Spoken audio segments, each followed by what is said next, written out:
On behalf of the League of Women Voters of the Spokane area and Spokane City Cable 5, welcome to our 2019 primary election candidate forum featuring the candidates for City Council, District 2, Position 1. I am Ann Murphy, your moderator, and Sally Phillips of the League is our timer. Election day for the 2019 primary is Tuesday, August 6, 2019. This is a top 2 primary in which the 2 highest vote getters will advance to the general election. In this forum, the candidates will have an opportunity to present themselves to the voters, and the citizens will have an opportunity to learn more about these candidates and their issues, helping all of you to make an informed decision when marking your ballot. The questions I will be asking the candidates have been formulated by the League's Voter Service Committee. The candidates are seated in alphabetical order, and the first speaker will rotate with each question. Candidates will have up to 1 minute to answer the initial question and up to 90 seconds to answer subsequent questions, with additional time for a rebuttal or a follow-up question as appropriate. Each candidate will have the opportunity for a 1-minute closing statement. I will ask as many questions as time allows. Our timer will hold up a yellow card when the speaker has 15 seconds remaining and a red card to indicate time is up. Now, before we proceed, a reminder about voting in the primary. You must be registered to vote. You can register online by July 29th, 2019. That's 8 days prior to the election day. Any mail-in or paper forms must be received in the elections office by July 28th. And new this year is the same-day voter registration process. During the 8 days prior to Election Day, there will be 2 places where you may register in person. They are the Spokane County Elections Office at 1033 West Gardner Avenue, or Center Place, 2426 North Discovery Place, Spokane Valley. Hours in those 2 facilities are Monday through Friday, 8:30 to 4, and then on Election Day itself, they will be open 7 a.m. to 8 p.m. When you register at this site, you will then be provided a ballot to vote. Other voter registration changes that are taking effect this summer are automatic voter registration when eligible citizens interact with state agencies, and we will begin a pre-registration process that will allow 16 and 17-year-olds to pre-register so that they will be registered when they turn 18. Registered voters will receive their mail-in ballots about 3 days prior to the election day. Ballots must be marked or deposited in conveniently located ballot boxes no later than 8 p.m. on Election Day, August 6, 2019. Ballots can also be dropped off at election centers. You can find more information about locations by going to the Spokane County Elections Office site, spokanecounty.org/elections. Contact information for the candidates as well as a voter service guide can also be found at that website. Additional information about the candidates can be found on the League of Women Voters online voter guide, vote411.org. And now we will meet the candidates for Spokane City Council District 2, Position 1. This is a nonpartisan race, and only the voters in City of Spokane Council District 2 will select 2 of these candidates to advance to the general election. That district is generally the portion of the city south of I-90 and the downtown core of Spokane. Joining us today are Liz Fleming, Tony Keepy, and Lori Kinnear. Candidates, you will have 1 minute to answer our first question, and we'll begin with Ms. Fleming. Why are you running for City Council, and what makes you the best candidate? Good afternoon, thank you. I was born and raised in Spokane. I lived on the north side, attending Meade High School, and studied business and communication from Whitworth University. I came from a family of service. My grandfather retired from Fairchild. My dad was a police officer for Spokane County Sheriff's Department. My mom was an elementary school teacher. My first job out of college was in Washington, D.C. on Capitol Hill, where I learned about legislation, its impact, the need to understand all sides, and the ability to find common ground to move an issue forward. I have a passion for Spokane, and I want to continue serving our city and our community. About 2 years ago, a dear family friend retired and moved to downtown Spokane. Unfortunately, he didn't feel safe, so he ended up selling his condo and moved to Coeur d'Alene. That didn't settle well with me. That's not the Spokane I know, so I decided to step up and run for city council. I bring strategic thinking, collaboration, and patience to the office. These skills will help to ensure we focus on city priorities of public safety, infrastructure, and obtainable housing for all. Thank you. Thank you. Mr. Keepy. Yes, Tony Keepy. Thank you very much for having us here today. I love Spokane. I moved my family here with 4 children almost 20 years ago. Spokane's changed over the years. Some things I really like, some things I do not like. But I think why I'm running the most is because I want to listen to people, build a better Spokane for all folks. To be a good leader, you have to be a good listener. And people on both sides of the fence are very passionate about their side. But you have to understand where they're coming from, and you have to understand where I'm coming from, but I'm going to listen to what you have to say. When we look at our homeless situation, it's awful. Right now, we're blaming the homeless situation on housing. We have a drug addiction. We have to look at what the real problem is before we can solve the issue. We have to be able to talk to everybody and communicate. We have a lot of great things going on with the homeless, but we need to make some changes. And I'm here to help make changes to make Spokane better with public safety and the homelessness. Okay, thank you. Ms. Kinnear. Thank you. When my husband and I moved here almost 20 years ago, I got involved in our neighborhood council. And I realized that our neighborhood concerns were not always heard by city administration or the city council. So I got a job working on the council office over 10 years ago as a legislative assistant. Those years working for council members was a training ground to actually run for office.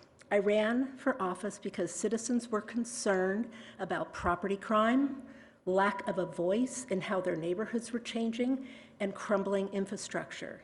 Solutions take time. Since I've been on council, property crime is down 14% over last year and continuing to drop. We've funded 25 additional police the last 4 years, with 20 more slated to go into the academy next year. Major arterials such as Lincoln Monroe, East Sprague, and High Drive have had complete rebuilds, and more are underway. I sponsored and council passed a robust historic preservation ordinance to help protect the character of our neighborhoods. Okay, thank you. We're going to get a chance to get into more Okay, specific thank issues you. as we go along. So, and that's exactly what we're going to do right now. What are the most important issues in your district? How would you like to see these addressed? And we'll start with you, Mr. Keepy, and you'll have 90 seconds on this. We have over 200 miles in Spokane of streets that aren't paved. When I'm up on South Hill using my GPS, taking me to a house or a neighborhood or looking for a building, next thing I know, GPS is taking me to a gravel road. How can we be a beautiful city like this and not have basic infrastructure? I'm running on, let's fix our streets, let's pave our streets. It's time to make a change. For these 200 miles, we can't pay for it all at one time. We've got to put in a comprehensive plan that we plan to pave all of our streets in our city. We have a public safety issue right now. Public safety with our homelessness, that's a major issue that we have to solve. We need more police. We voted on having more police this past year, but is it enough? Like Mike Fagan said a while ago, the 4-legged stool, I look at the 3-legged stool. We have issues with our homelessness, public safety, police, but if a policeman arrests somebody, a criminal, will they go to jail? Or they let go, as the Sheriff Knezevich says, in 30 minutes they're let go because there's no place to put them. We can't just fix one area, we have to fix all areas of our public safety. That's with our police, our judges, our jail system, and of course, our homelessness. But the third is working on growing our businesses. There's no reason why we are putting regulations on businesses where they can't have a good growth, where they can't grow. Our landlords, they're being scrutinized right now as being blamed for high rents. We've got to make these changes. Okay, thank you. Ms. Kinnear. I think the most pressing issue right now for my district is housing choices. We talk about affordable housing, but that is just one aspect of it. So We have people downsizing that want to stay in their neighborhoods. We have first-time home buyers who can't get into a condo because none are being built. We have people who can only afford 30% or less of rent. We need to incent builders to create income-based housing. We have opportunities with our infill ordinance that we passed recently to build in centers and corridors, so we need to take advantage of that. And we are working on sub-area plans right now in all 3 districts. I also want to say that homelessness is an issue, but we really need to define our terms. We can't have this blanket label of homelessness. It is a symptom of a larger national problem. So we need to address those problems and come up with some creative solutions, and we're doing that right now. Okay, thank you. Ms. Fleming. Thank you. I think the 3 most important priorities for the district are our roads, the infrastructure, housing, and public safety. I've been out doorbelling and have heard about specific roads not being drivable. I was visiting with a gentleman, and he pointed out 19th off of Mount Vernon, and I went ahead and I walked it, and I didn't think it was that big of a deal, but I decided to drive it, and as soon as I started driving down the road, I completely understood where he was coming from and understood why he takes a detour home every day. Housing. As a real estate agent, I see our housing crisis day in and day out. I see first-time home buyers struggling to find that first house. I see individuals that are wanting to move to Spokane and trying to buy a house sight unseen because of our market. We need to diversify our housing at all levels, from the entry level all to those that are trying to downsize. And our public safety, we really need to, our police force has done a phenomenal job. There is still work to do. We need to feel safe driving downtown. I have a dear family friend that was taking her child down to Riverfront Park. They were at a stop sign, looked out the window, and saw a gentleman with a needle, and she didn't know how to describe that to her daughter. And if we focus on our city priorities of infrastructure, housing, and public safety, Spokane will continue to be a better city. Okay, thank you. Let's stay within this vein for one question related to housing, because you've all touched on it, and I think some of you have more to say. What steps would you support to increase the amount of affordable and accessible housing in your district, especially with regard to the infill and zoning decisions, some of which have already been mentioned, but expand on them, if you will. And we'll start with you, Ms. Kinnear. And as I mentioned, we did recently pass an infill ordinance. And this is 90 seconds. Okay, thank you. And the infill ordinance does indicate where we're going to be increasing our housing. We have an opportunity with our centers and corridors so that we're not impacting the neighborhoods and just willy-nilly putting housing apartments everywhere. We need to respect the character of the neighborhoods. So centers and corridors gives us that tool that we need. We need to also continue and expand our MFTEs. Those are multifamily tax exemptions, so that we can incent builders to build more housing at all levels, so that we're not just talking about affordable, we're talking about every single facet of housing. And we also need to incent builders, as I said, to create income-based housing. So the people that can only afford 30%, that needs to be a choice for them. We need to make that option available. Okay, thank you. Ms. Fleming. Thank you. There's a lot that can be done for housing. There's the ability to build more condos at the state level. They recently lessened the liability for condo developers. We can look at opportunities to start building townhouses or mixed-use development. And there's just a lot that can be done if we take a step back and look at what the housing needs are. It's also bringing the developers together and sitting down and really looking at envisioning what Spokane can be today, but what it needs to be in 10 years and in 20 years down the road when we have all the anticipated population growth. Okay, thank you. Mr. Keepy. We have a very tough situation with our developers and the regulations that they're undergoing right now. I do agree with Lori. A couple of things she said is we need to give incentives. If a developer can build a $300,000 home and make $75,000, what are you going to do if you're putting your hard-earned money, your workers, to build that home where you can make $75,000? Or are you going to build more affordable housing, apartments where it's going to cost you $300,000 where you can make $20,000? What would you do if you were a business owner? I know what I would do. I would build a $300,000 home. So we need to incentivize that builder. Yes, we need these low-income housing. We need affordable housing. We're going to incentivize you with tax credits by building here in this area. We've regulated our developers right now where they can't build what they want to build. We don't give them water. If they want to build 125 homes, it's right outside the urban county line. They're not going to get water. Well, you can only build 10 homes instead of 125 homes because one home per 10 acres for a well. So we got to make those kind of changes where we can build more homes. They build more homes, more condominiums, more apartments, rent goes down. Right now, we have just a developer tried to build apartment complex, just what, Indian Trail area. And building this complex, all the neighbors, we don't want 2,000 homes here. We don't want 1,000 people living here because our traffic can't handle it. We've had road diets, made it tighter to get into the city, but we will not, the neighborhood councils will not allow more dense home building. Okay, thank you. Now, you've talked a little bit about what you see as important in your district. Are there other priorities for the city as a whole that you would see in terms of addressing as you are on the council with other council members from other districts? What are your priorities for the city? And we'll start with you, Ms. Fleming. Thank you.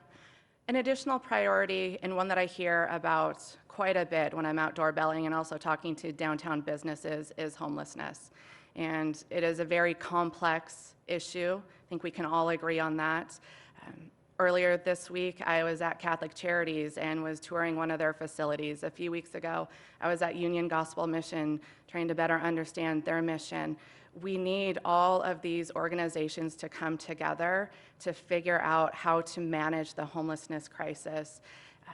There are so many different experts in these fields that can come together so we can address the mental health issues, the drug addiction issues.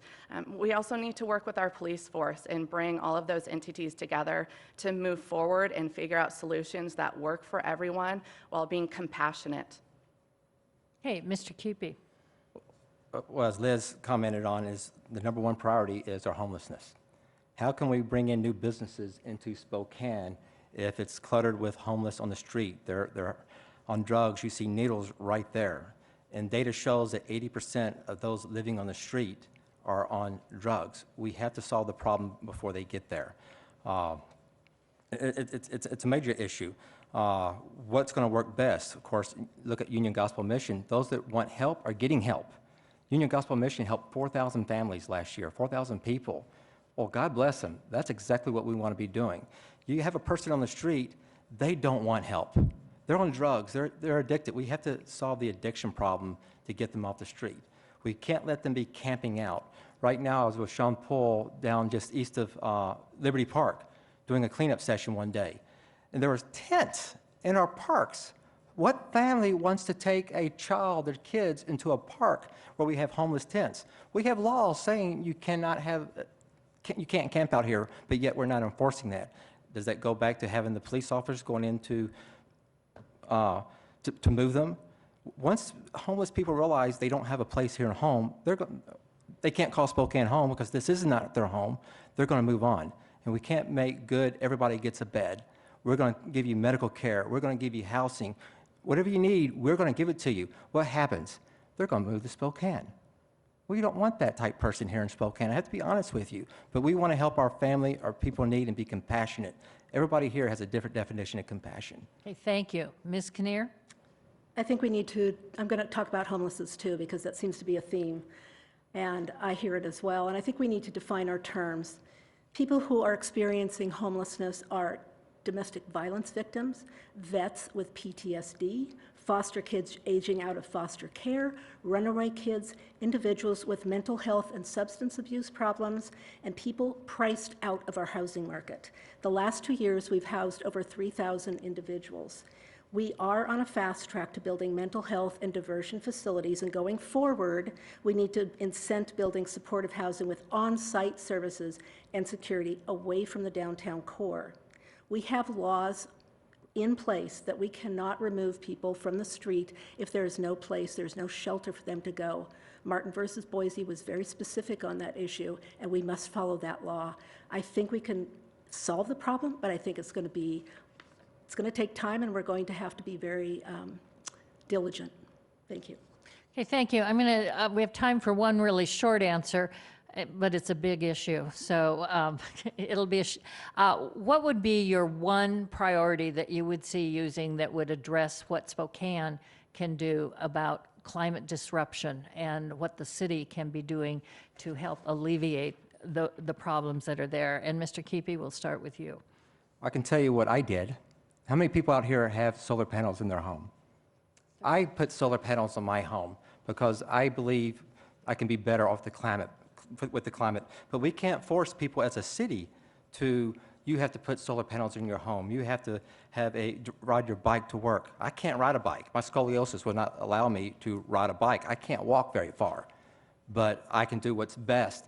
I mean, I saved 500, like planting 500 trees last year. Look at my reports every day on how much energy I produced. My utility bill was $30 last month. $30, $50 a month before. So I know my solar panels are helping out, but we all have to do our part. What are you doing? Ms. Kinnear. Well, the current council passed 2 ordinances, sustainability ordinance. I co-sponsored one of those. The last one we passed was in 2018, and it impanels a committee, a subcommittee, to make recommendations to mitigate the effects of climate change in our region. Now, some of the effects we're going to be facing are a diminished snowpack. That's going to affect our river. It's also going to affect our wildfire season, which is increasing, and somebody mentioned prior to that, kids with asthma and our vulnerable population. We need to make sure that we're doing our part and taking the recommendations of our subcommittee seriously so that we can make changes regarding climate change. Okay, thank you. Ms. Fleming. Thank you. We live in such a phenomenal area. The saying near nature, near perfect is a prime example of that. I love hosting folks that are interested in moving to Spokane to show them our beautiful river, to show them our parks. We need to continue to keep our river clean, to keep our parks clean, and to focus on what we can do as a city to enable or to ensure that we leave our environment better than the way we found it. Okay, thank you. Well, you're being so concise here. I'm going to give you just a yes or no question here with minimal explanation. A recently adopted ordinance establishes a goal of increasing Spokane's green canopy by 30% by the year 2020. How much support does this have among people in your district? So just a couple sentences. Ms. Kinnear, we'll start with you. I'm sponsoring the ordinance, and it has a great deal of support in my district. That's how I reached that conclusion, because I was listening to people in my district. Okay, Ms. Fleming.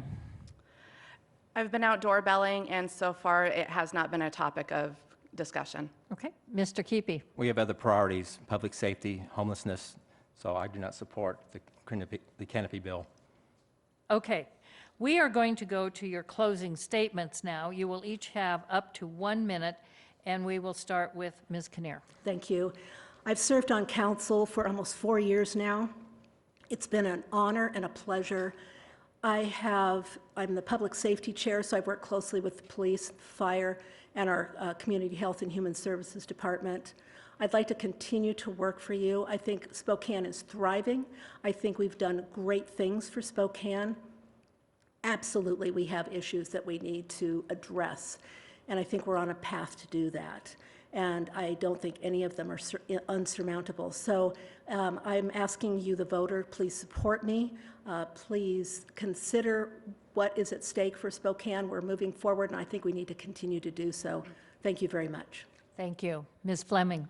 Thank you. Thank you to the League of Women Voters for hosting us this afternoon and bringing us together to discuss the issues facing Spokane. As I've mentioned earlier today, I've been out doorbelling. I've learned a lot from people about the frustrations with our streets and their need to avoid potholes. I've chatted with folks off of Government Way that are just starting to evaluate the candidates for all races. But as I was walking away from the doors, they thanked me for running, which I thought was phenomenal. It showed their appreciation of the responsibility to vote. And I've heard frustrations from the downtown business about the downtown business owners about property crime. I look forward to hearing from more people and getting out there and hearing about what's going well in our city, as well as more concerns out there. I bring a new perspective to the office. I'm a team leader, a strategic thinker, and I have the ability to listen to folks and bring everyone together. I'm Liz Fleming. I'm a candidate for Spokane City Council, and I ask for your vote. Thank you. Thank you. Mr. Keepy. Thank you very much. One thing, running for a political position, you are called a politician, believe it or not. I always say I'm not a politician, but you learn what your neighbors are saying. We have 40,000 voters in our district, but what's sad is only probably 12,000 will vote in the primary. 12,000 people will decide who's going to be the next elected official on city council. We've got to make changes. Events like this gets our word out where you get to meet us, because we can't doorbell every single door, even though every night, I retired last week, so now every night I'm spending 2 hours doorbelling, but that's a lot of homes. You can hit 25 homes per hour, 100 homes in an evening. There's still 40,000 homes, but I want to target those 12,000 people. Hopefully we get 20,000 people, 30,000 people to vote. And if you like the direction that we're going, then you need to vote for Lori Kinnear. If you don't like the direction you want to change, I'm going to make that change. I don't like what I'm seeing with the homelessness, our infrastructure, our public safety. It's time for a change. Go to votetonykeepy.com, like me on Facebook. I definitely appreciate your vote. Thank you very much. And thank you. Again, our candidates for Spokane City Council District 2, Position 1, are Liz Fleming, Tony Keepy, and Lori Kinnear. Join me in thanking these candidates for participating.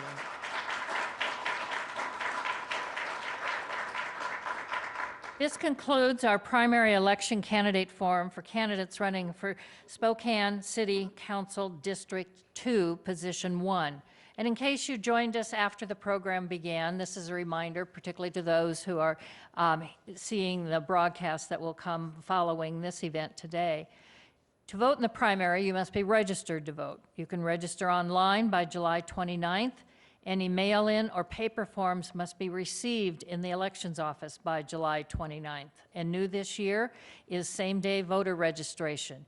You can do that in the 8 days prior to the election day, as well as election day, at either the Spokane County Elections Office or Center Place in Spokane Valley. Hours are Monday through Friday, 8:30 to 4 p.m., and then on election day, they will be open 7 a.m. to 8 p.m. When you register, you will be provided a ballot for voting. Other changes this summer are automatic voter registration for eligible citizens when they interact with state agencies, and we now have pre-registration that allows 16 and 17-year-olds to pre-register, and then they will be registered when they turn 18. Registered voters will receive their mail-in ballots about 3 weeks prior to Election Day. Ballots must be postmarked on Election Day, by Election Day, or deposited in conveniently located ballot boxes no later than 8 p.m. on Election Day, August 6, 2019. Ballots can be dropped off on Election Day at the voter service centers. For locations for those centers and ballot boxes, you can go to SpokaneCounty.org/elections. Contact information for the candidates as well as a voter's guide can also be found on the website SpokaneCounty.org/elections. Additional information about the candidates can be found on the League of Women Voters online voter guide, vote411.org. The League of Women Voters of the Spokane area is a nonpartisan political organization encouraging informed and active participation in government, influencing public policy through education and advocacy. We invite you to visit our website at lwvspokane.org for more information. On behalf of the League of Women Voters of the Spokane area, thank you to all of the candidates for their participation in this forum, and thank you to our viewing audience for your willingness to learn more about these candidates and their issues. We hope that this forum has helped you in making an informed decision when you cast your ballot by Tuesday, August 6, 2019. Thank you for joining us. Sure.